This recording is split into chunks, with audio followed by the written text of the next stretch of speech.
Dios los bendiga, continuamos en el capítulo 11 del libro de Daniel y ahora vamos a entrar a un capítulo donde se relaciona los sucesos de la historia con la profecía bíblica. Recordemos que en el momento en el que Daniel escribe este libro, estas cosas no habían sucedido. Todo lo que vamos a mencionar de aquí en adelante no habían sucedido en el momento en el que Daniel lo escribe, y es por eso que es tan impresionante la exactitud con la que Daniel describe en sus profecías las cosas que habrían de suceder. Ahora bien, para poder entender el mensaje y cómo se estructuran bien estas profecías, necesitamos entender bien la historia. Así que vamos a, a hablar un poquito de la historia y de los reinos y reyes de Persia, y de Grecia y de Roma. Entonces, ahí si tienen alguna nota que hacer, hagan todas las notas que necesiten. Eh, bueno, empezamos. El rey Ciro, que era el rey del imperio medo-persa, tiene a su cargo el rey Darío, el Medo, también conocido como Gubarú, rey de Babilonia, al cual le sucedieron cuatro reyes. Aquí encontramos en el pasaje 11.2, en Daniel 11.2, dice: y te mostraré la verdad. He aquí, aún habrá tres reyes en Persia, y el cuarto se hará de grandes riquezas. Y dice: y hacerse fuerte con sus riquezas levantará a todos contra el reino de Grecia. Esta profecía habla que después de la muerte de Darío el Medo, estos tres reyes sucederían a Darío el Medo, y que el cuarto rey obtendría tantas riquezas que le haría la guerra a Grecia, y precisamente él es quien pierde el reino, y es donde llega Alejandro Magno con el imperio greco macedonio y arrasa con todo. Entonces, pero veamos la exactitud de esta y de las siguientes profecías que vamos a ver. Este es un diagrama. Ahorita lo vamos a explicar con lujo de detalle conforme vamos avanzando en el texto bíblico. Así que no nos ofusquemos ni nos preocupemos por si no entendemos algo de este diagrama. Ahorita lo vamos a ver. Primero que nada, el reino de Alejandro Magno. Ya sabemos que cuando muere Alejandro Magno se fragmenta el imperio en cuatro reinos, en cuatro protectorados, y cada uno con su líder, con su rey. Bueno, en Daniel 11.3 habla de que se levantaría un rey valiente, el cual dominará con gran poder y hará su voluntad.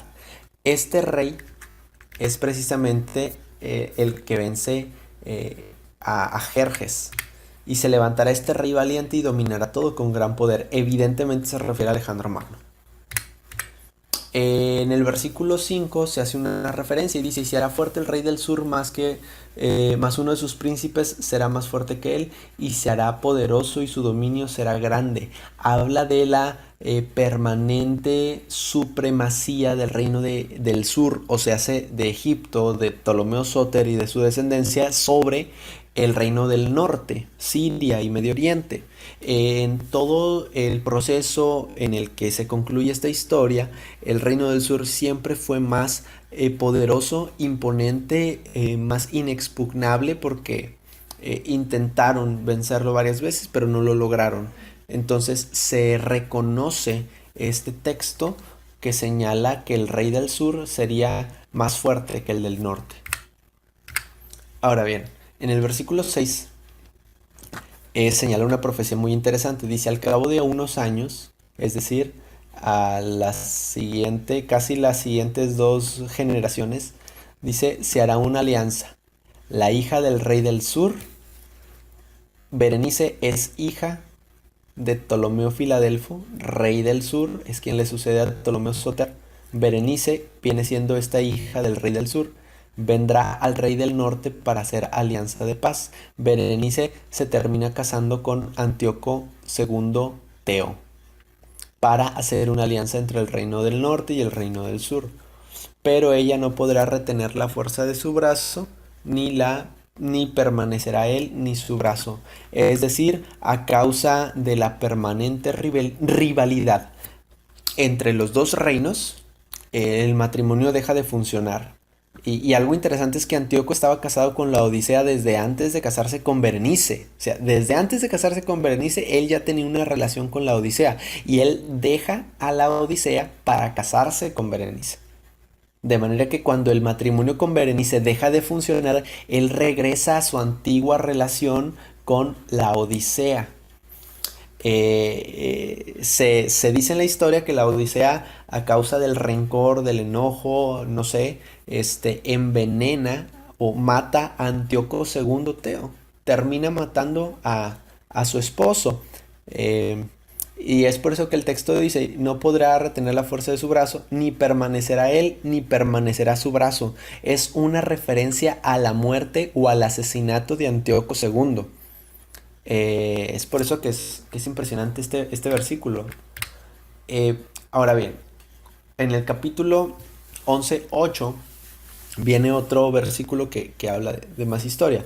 Dice, y aún los dioses de ellos y sus imágenes fundidas y sus objetos preciosos de plata y de oro llevará cautivos a Egipto y por años se mantendrá él contra el rey del norte.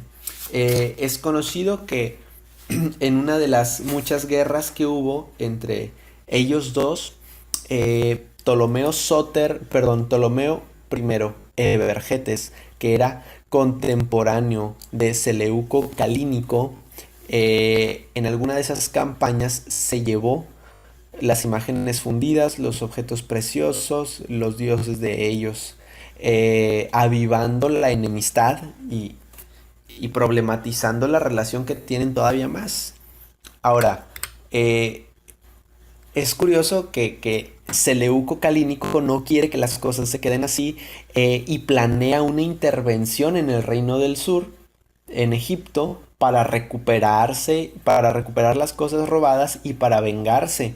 De manera que busca entrar al Reino del Sur para pelear, pero dice el texto en el 11:9, así entrará en el Reino del Sur y volverá a su tierra. Es decir, no podrá con el ejército y se tendrá que regresar sin nada. Esto sucedió históricamente. Seleuco Calínico intentó esta campaña y evidentemente pasó lo que dice el texto. No funcionó, se tuvo que regresar a su casa derrotado. Esa es la palabra, se tuvo que regresar a su casa derrotado. Ahora bien, las cosas no se quedan así y no son tan sencillas. En el versículo 10 dice, mas los hijos de aquel se airarán y reunirán multitud de grandes ejércitos y vendrán apresuradamente. Ahora, los hijos de aquel, ¿quién es aquel? Los hijos de Calínico, los hijos de aquel que se tuvo que devolver a su tierra sin nada. Los hijos de aquel se airarán y reunirán multitud de ejércitos. Es decir, habla de Seleuco será uno, de Antíoco el Grande, que intentaron distintas campañas para vencer al Reino del Sur y destronar a Ptolomeo Filópator. Seleuco será uno lo intentó en numerosas veces y Antíoco el Grande lo intentó también numerosas veces y de hecho Antíoco el Grande lo logra, pero lo logra no en tiempos de Filópator, sino lo logra en tiempo de Epífanes. Pero ahorita vamos a hablar de eso. De manera que el hecho de que los dos hijos de Celínico hayan guerreado hasta conseguir la victoria contra el Reino del Sur le da crédito a esta profecía. Dice, por lo cual se enfurecerá el rey del sur y saldrá y peleará contra el rey del norte y pondrá en campaña multitud grande y toda aquella multitud será entregada en su mano. Ojo lo que dice esta profecía. De todas estas intervenciones que se van a hacer, el rey del norte va a poder con todas. Va a salir con multitud grande de gente y será entregada en su mano la gente, en mano del rey del norte. Quiere decir que el rey del norte va a seguir siendo más poderoso que el reino del sur. Ahora bien, Antíoco el Grande logra vencer, pero de alguna forma no en tiempo de Filópator. Más adelante, ahorita lo vamos a platicar. El texto del versículo 14 dice que en aquellos tiempos se levantarán muchos contra el rey del sur, y hombres turbulentos de tu pueblo se levantarán para cumplir la visión, pero ellos caerán, y vendrá pues el rey del norte y levantará baluartes y tomará la ciudad fuerte, y las fortalezas del sur no podrán sostenerse, ni sus tropas escogidas, porque no habrá fuerzas para resistir. Bueno, ¿se acuerdan de que Seleuco y Antíoco el Grande constantemente hicieron pleito con Ptolomeo Filópator y nunca pudieron? Bueno,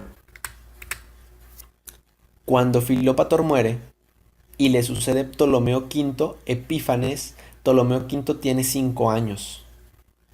Y entonces Antíoco el Grande se aprovecha de la sucesión de reinos, de reyes, en la que el siguiente rey tiene 5 años, sin experiencia, sin conocimiento, muy joven de edad, etcétera, y, y planea una intervención a la yugular, tremendo Antíoco el Grande.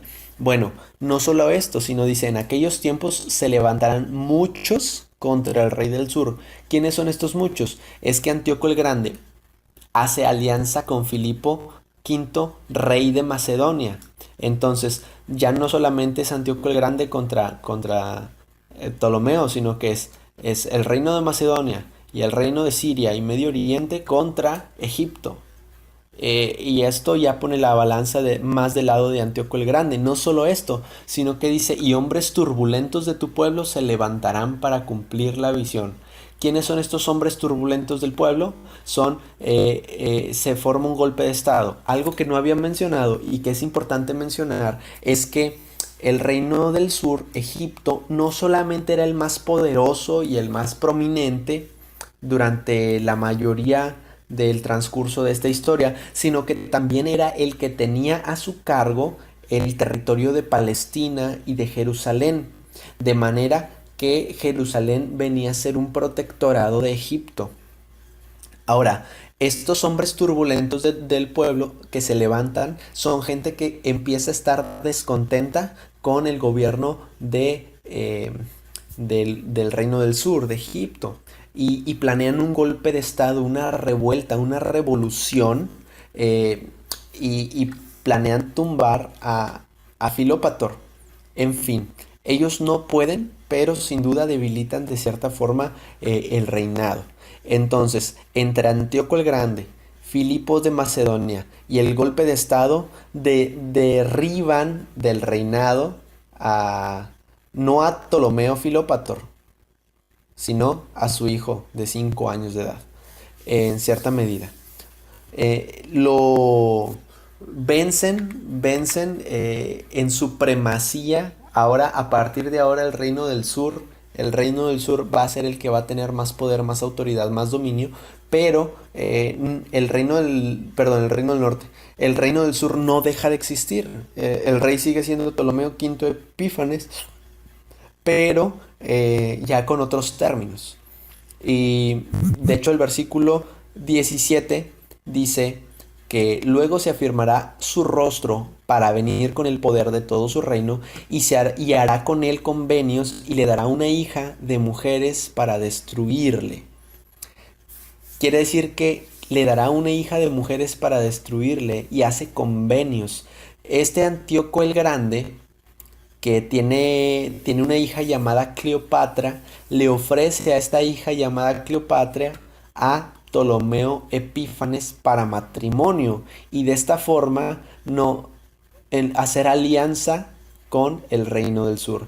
Y entonces Antíoco el Grande, ¿qué está haciendo aquí? Está haciendo un convenio con el reino del sur y le da a una hija de mujeres para destruirle. Esta expresión de hija de mujeres muy seguramente se refiere a la belleza exótica de Cleopatra, y muestra esta profecía el cumplimiento muchos años después de lo que escribiría el profeta Daniel. Ahora bien, el verso 19 dice, mas un príncipe hará cesar su afrenta, y aún hará volver sobre él su oprobio. Esto muy seguramente habla del general Lucio Cornelio Escorpión, también conocido como el Escorpión africano. Eh, lo puse en color negro con rojo porque aquí él es el primer asomo del Imperio Romano. El general Lucio es romano y es el que pone fin a esta afrenta. Es decir, el que pone fin a la afrenta y al oprobio es el general Lucio Cornelio Escorpión. ¿Por qué?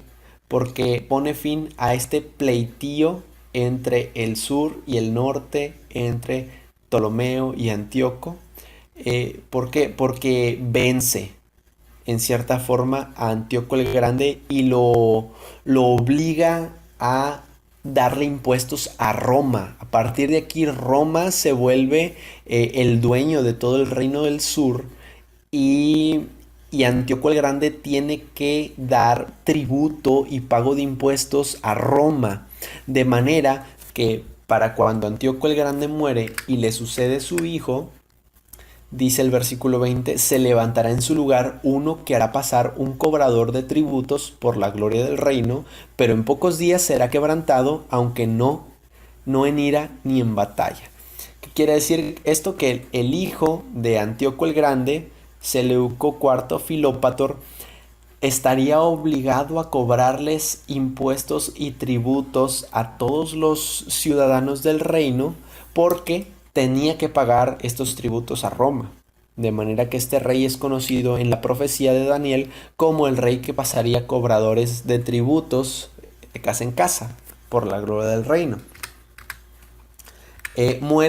Cuando muere Seleuco Filópator, le sucede su hermano mayor Antíoco IV Epífanes. Y este Antíoco IV Epífanes tiene una descripción bastante peculiar. Lo puse en rojo por algo. Dice, y le sucederá en su lugar un hombre despreciable, al cual no darán honra del reino, pero vendrá sin aviso y tomará el reino con halagos. Es increíble la descripción que hace el texto de Antíoco Epífanes y dice que es un hombre despreciable. Ahora bien, continuando con la historia eh, de estos reyes de Egipto sobre todo de Antíoco Epífanes. Si se fijan, este Antíoco Epífanes que tenemos aquí abajo en la esquina, eh, aquí aparece ya arriba. Es la historia después de Antíoco Epífanes. Antíoco Epífanes dice en el versículo 22, las fuerzas enemigas serán barridas como él, con inundación de aguas, serán del todo destruidos junto con el príncipe del pacto. Esto quiere decir, habla de que Antíoco Epífanes sería poderoso, arrasaría con todo, tendría un poder y un dominio que no había tenido el reino del norte antes. Y dice, y después del pacto con él engañará y subirá y saldrá vencedor con poca gente. Hace un pacto. ¿Se acuerdan del pacto de paz que el anticristo va a hacer y con la cual dará inicio la gran tribulación? Bueno, Antíoco Epífanes también va a hacer un pacto, hizo un pacto de paz en sus inicios. Ojo, recuerden que Antíoco Epífanes es un tipo del anticristo.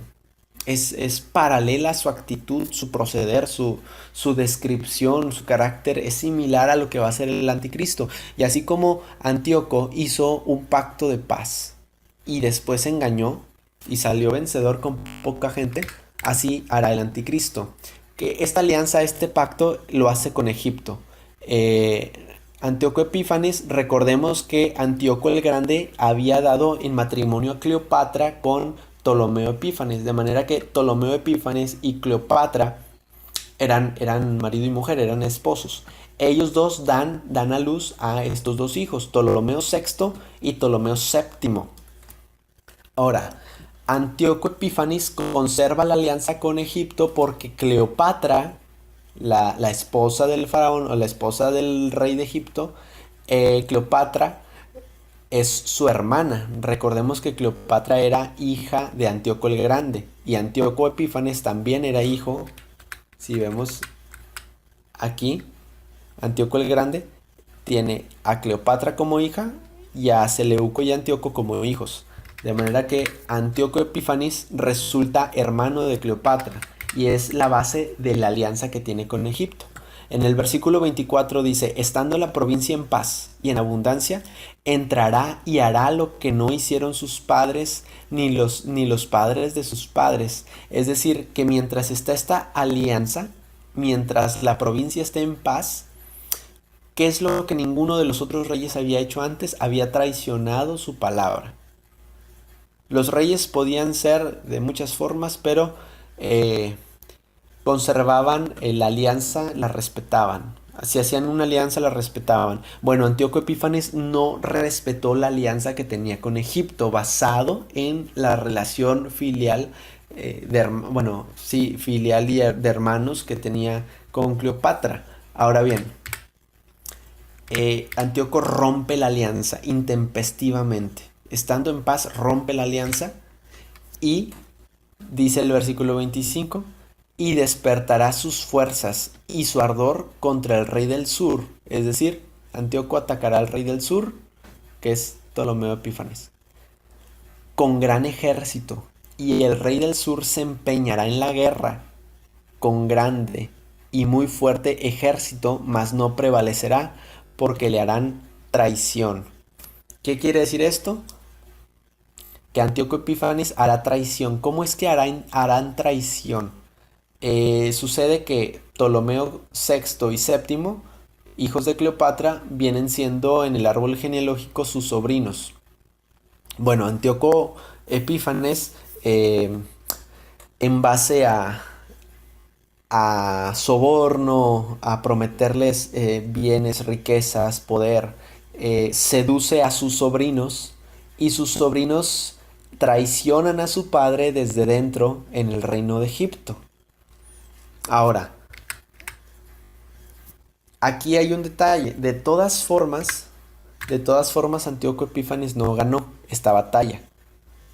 Dice que vendría con un gran ejército, con el ardor del rey, contra el rey del sur, etcétera, y no prevalecerá porque le harán traición, pero Antíoco no va a ganar. Dice, y la tierra, y volverá a su tierra con gran riqueza, y su corazón será contra el pacto santo, hará su voluntad y volverá a su tierra.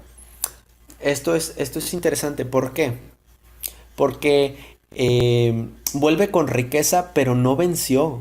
O sea, la intervención que tuvo Antíoco Epífanes con ayuda de sus sobrinos para hacer un golpe de estado y penetrar en las fronteras del sur no funcionaron al 100%. Lo único que consiguió fue robarse algunos bienes materiales muy valiosos, oro, piedras preciosas, quizás instrumentos de adoración o de culto, pero no venció, no le ganó al rey del sur.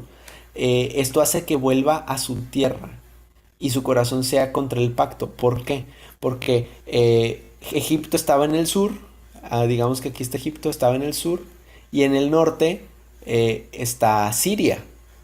El medio, el punto de intersección es Jerusalén, es Palestina. Así que Antíoco Epífanes tenía que pasar por Jerusalén para llegar a Egipto.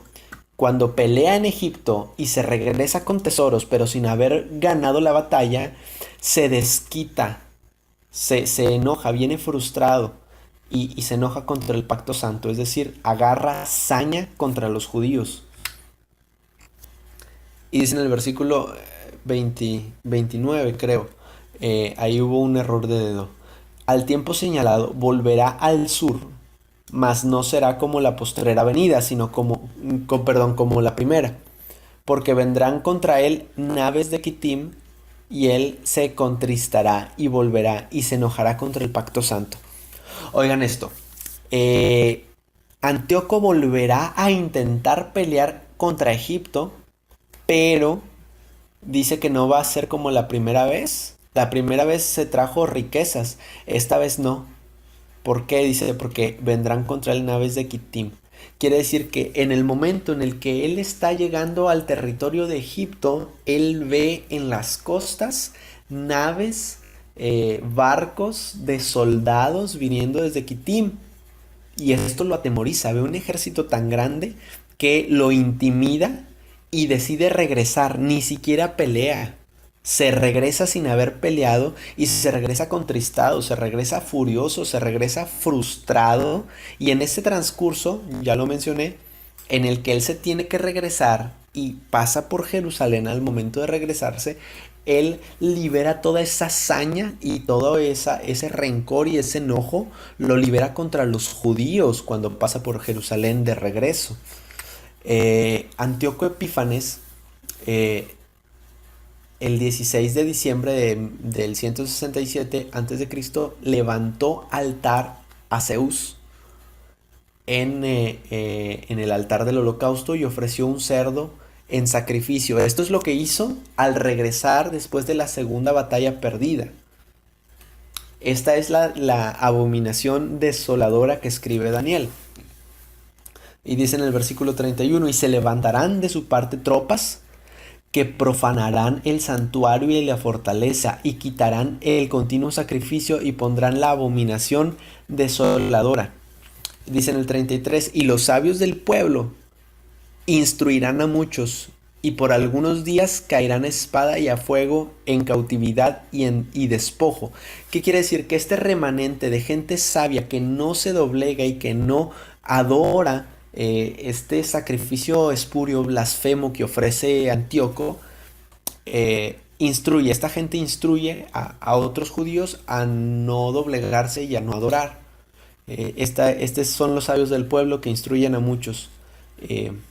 Y los que no aceptan adorar caen a espada y a fuego y son cautivados y son llevados como esclavos. Hubo muchos judíos eh, heridos y muertos en la época de Antíoco Epífanes. Ahora bien, a diferencia de los otros textos eh, que describen con exactitud distintos personajes de la historia, ningún hombre de la historia encaja completamente con el descrito en Daniel del versículo 36 al versículo 45. O sea, si se dieron cuenta, todos los nombres que les mencioné aparecen en el texto bíblico, pero los textos del 36 al 45 no encajan con ningún personaje de la historia en sí. Eh, es por eso que algunos le llaman el misterioso personaje de Daniel 11:36 al 45. Pero así como la profecía pasa de las 62 semanas a la semana 70, no sería descolocado pensar que mientras el resto del capítulo 11 describe al cuerno pequeño de las 62 semanas, este pasaje describe al cuerno pequeño de la semana 70, es decir, al anticristo. Me refiero a que el personaje que es descrito aquí en estos versículos es el anticristo. Y es por eso que no encaja con ningún otro personaje de la historia. Este personaje, esta interpretación, la habló San Jerónimo, la habló Martín Lutero, la habló el teólogo Clifford. Todos ellos, ninguno de ellos era premilenialista o dispensacionalista. Sin embargo, interpretaron el pasaje de esta manera. De hecho, esta interpretación es la interpretación histórica de la iglesia. Históricamente, la iglesia desde sus inicios ha entendido Daniel 11:36 como un pasaje referente al anticristo. Ahora bien, en el versículo 36 dice, y el rey hará su voluntad, y se ensoberbecerá, y se engrandecerá sobre todo Dios, y contra el Dios de los dioses hablará maravillas, y prosperará hasta que sea consumada la ira, porque lo determinado se cumplirá. Y el Dios de sus padres no hará caso, ni el amor de las mujeres, ni respetará a Dios alguno. Estas características del anticristo es que se ensoberbecerá, será un ser soberbio, será un ser que hablará maravillas.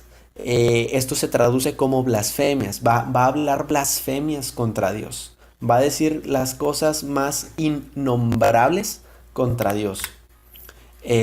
No hará caso del Dios de sus padres, es decir, del Dios judío, hebreo, ni hará caso del amor de las mujeres. Esto tiene que ver con Cristo siendo el deseado de las mujeres, en el sentido en el que muchas deseaban ser portadoras de Cristo en sus vientres. En otras versiones, véase traducción lenguaje actual, nueva traducción viviente, NBI, se traduce de distinta forma. Aquí la Reina Valera es un poco más oscura, pero esto se refiere a Cristo. Es decir, que no respetará al Padre, no respetará al Hijo y no respetará a ningún otro Dios, aunque sea ídolo, aunque sea ningún otro Dios existe, pero no respetará ninguna clase de Dios, de ninguna religión, de ningún sistema de creencias, nada, será un total anti-Dios. Y dice en el versículo 38, mas honrará en su lugar al Dios de las fortalezas. Dios que sus padres no conocieron, y lo honrará con oro y plata, con piedras preciosas y con cosas de gran precio. ¿Qué quiere decir esto? ¿Quién es el Dios de las fortalezas? ¿Cómo puede alguien que no respeta a Dios alguno honrar al Dios de las fortalezas? Algunos en algún momento pensaron que el Dios de las fortalezas podía ser una referencia a Júpiter o una referencia a Baal. Ambos aparecen en las imágenes, pero el texto sugiere más que el Dios de las fortalezas implica la intervención de la guerra. Es decir, que para conquistar y para obtener poder utilizaría la guerra para romper las fortalezas de las ciudades, entrar y tomarlas. Es por eso que el Dios de las fortalezas es una referencia a que el culto del anticristo sería la guerra. La guerra sería el culto del anticristo. No el dios de la guerra como en los griegos, que es Hades. No. Más bien la guerra en sí. Adoraría la guerra. Incluso el texto que dice que lo honrará con oro, con plata, con piedras preciosas y con cosas de gran precio, implica que la mayor cantidad de dinero que adquiera, que tenga el anticristo, toda la va a invertir en ejército, en guerra, en armas. Va a utilizar el dinero, el oro en armas, porque con ellas va a poder hacer guerra. Esa es la forma de rendirle culto a la guerra, porque para él su fuerza, su poder es la única necesaria para vencer por su altivez. Bueno, en resumen, el capítulo 11 de Daniel, el versículo 11 al 36, este hombre, que es el anticristo, es el mismo que el cuerno pequeño de Daniel capítulo 7. También es el mismo que la bestia que aparece en Apocalipsis capítulo 13. Y también es el mismo que el hombre de pecado de segunda de Tesalonicenses. Estamos hablando del anticristo. Y bueno, dice, pero al cabo del tiempo, el rey del sur contenderá con él y el rey del norte se levantará contra él como una tempestad y con carros y gente de caballo y muchas naves entrará por las tierras e inundará y pasará. Entrará a la tierra gloriosa. La tierra gloriosa es Palestina, es Jerusalén. El rey del sur, que es contra el que contenderá, y contra el rey del norte se levantará, habla precisamente de Egipto y Siria. El rey del sur es Egipto, el rey del norte es Siria, Irak, Medio Oriente, Irán, Turquía. Este es el reino del sur, del norte. Egipto es el reino del sur. En medio está Jerusalén y hará guerra e intentará entrar a la tierra gloriosa que es Jerusalén. Ahora, bueno, en resumen, la batalla que se describe en el capítulo 40 y 41, donde hace guerra contra el rey del norte y el rey del sur, equivale muy probablemente a la guerra de Armagedón en Apocalipsis capítulo 16. Y también equivale a la batalla masiva por Jerusalén descrita en Zacarías capítulo 14. Muy seguramente estos capítulos, versículos, son pasajes paralelos que hablan del mismo acontecimiento bélico, la pelea que va a tener el anticristo contra el rey del norte y el rey del sur y cómo va a penetrar en Jerusalén. Eh, Dice el texto, extenderá su mano contra las tierras y no escaparán el país de Egipto, se apoderará de tesoros de oro y de plata. Véase Antíoco Epífanes. Recordemos que Antíoco entra en Egipto también y se apodera también de los tesoros, perdón, se apodera de los tesoros, aunque no vence la guerra, sino que solamente obtiene los tesoros. Y dice en el 44, pero noticias del oriente y del norte lo atemorizarán y saldrá con gran ira para destruir y matar a muchos. Recuerdan que la segunda vez que Antíoco Epífanes intentó pelear contra el rey del sur, eh, perdió. Perdió porque ni siquiera lo intentó, porque llegaron naves de Kitim y se tuvo que retirar.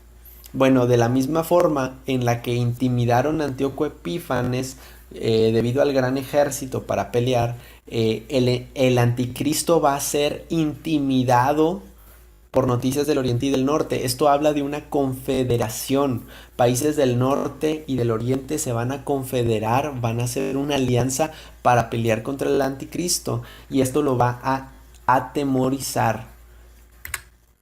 En resumen, la confederación que atemoriza al anticristo en el capítulo 11, versículo 40 y 41, es mencionada en Ezequiel capítulo 38 al 39, es mencionada en Isaías 30 y 31 y es mencionada en el profeta Joel capítulo 2.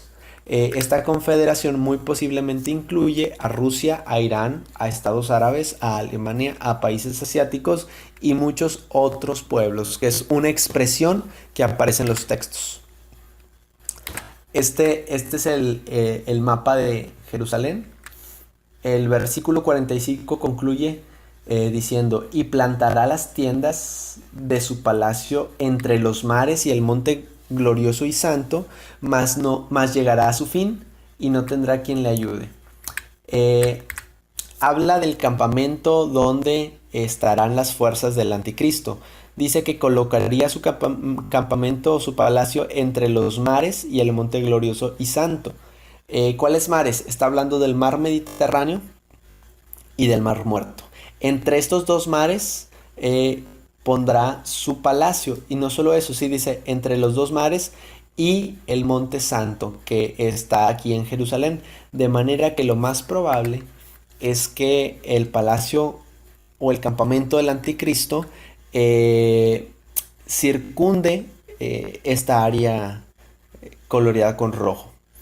Será muy posiblemente el lugar. Bueno, en adelante vamos a hablar del capítulo 12. Se extendió mucho este video. Este capítulo era muy complejo en historia, en profecía, etcétera. Espero haber sido de bendición, espero haberme explicado lo mejor posible. Si hay cualquier duda que no haya quedado clara, por favor pónganlo en los comentarios. Yo con todo gusto contesto cualquier pregunta que tengan al respecto. Continúen, ya solo falta un capítulo, solo falta un video, es breve. Espero que haya sido de bendición y hasta la próxima. El Señor los bendiga.